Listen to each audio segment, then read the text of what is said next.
Bismillahirrahmanirrahim, Bapak Ibu guru yang hebat. Di video kali ini saya akan menampilkan langkah-langkah dalam memperbaiki soal. Menurut Ibu, bagaimana cara Ibu membuat soal perbaikan atau melakukan perbaikan soal? Langkah-langkahnya dari mana dulu? Baik, saya memperbaiki soal itu dari soal yang telah diujikan ke siswa. Yang diujikan ke siswa, setelah itu? Setelah diujikan, lalu saya analisis hasilnya di aplikasi analisis. Nanti di aplikasi tertulis soal diperbaiki, ada berapa soal, diterima dengan diperbaiki, diterima dan soal dibuang.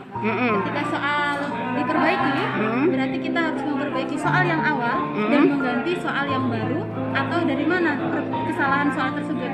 Jika opsi A yang diperbaiki atau opsi B yang diperbaiki. Lalu saya tulis di soal awal seperti ini, misalnya di format perbaikan soal. Ya, format perbaikan soal.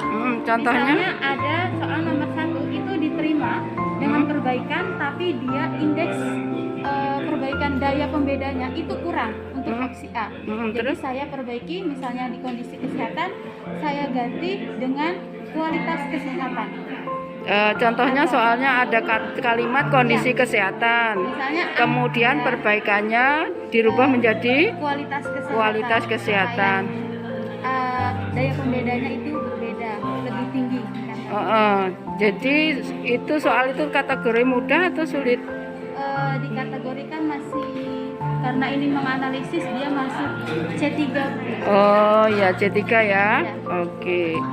Oke Ibu, sekarang soal perbaikannya ada di mana itu? Oh ya, Ibu sudah membuat soal perbaikan ya. Oke, terima kasih Ibu, bagaimana Ibu sebelum menentukan membuat perbaikan soal, langkah-langkahnya diawali dari mana dulu? Diawali dari analisis butir soal. Setelah itu? Di sini nanti kan ada tulisannya soalnya dengan daya beda dapat membedakan. Tingkat kesukarannya ada yang sulit. Kemudian di sini efektivitas pilihannya ada yang pilihan yang bekerja lebih baik dan ada yang tidak. Baru nanti rekomendasinya kan soal sebaiknya direvisi. Ini yang nomor 9 ini saya perbaiki. Diperbaiki. Jadi masukkan dalam format perbaikan soal. Ya, gimana? Masukkan dalam format perbaikan soal. Di sini untuk yang nomor 9, karena rekomendasinya adalah soal direvisi karena ada pilihan yang lebih baik, yang saya ganti pilihannya, Bu. Saya diganti apa? Pilihan option. Optionnya. Optionnya. Nah, di sini kan Bu? Dicek ya, bahwasannya ada grafiknya di sini, bahwasannya ada soal yang kemudian dia tidak bekerja dengan baik. Yang ini, nah ini rekomendasinya diganti, saya ganti. Jadi dengan mengganti option yang dianggap sulit bagi siswa. Oke, thank you.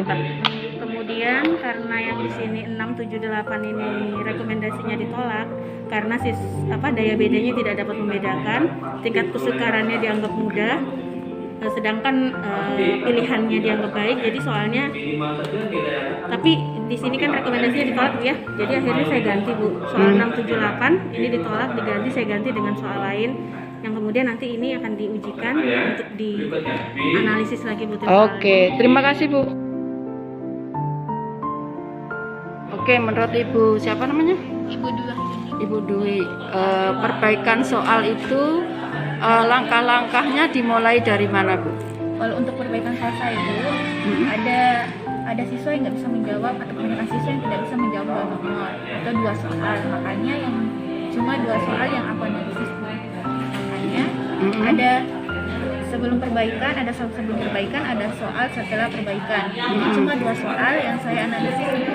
Itu diawali dari kegiatan analisis butir soal ya, Bu ya? Iya, Ibu.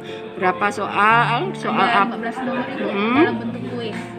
Terus dari situ ada soal yang tidak bisa dijawab siswa. Iya, kebanyakan ada soal 2 nomor, Ibu. 2 nomor soal yang tidak bisa dijawab siswa, terus Ibu buatkan soal perbaikan soal.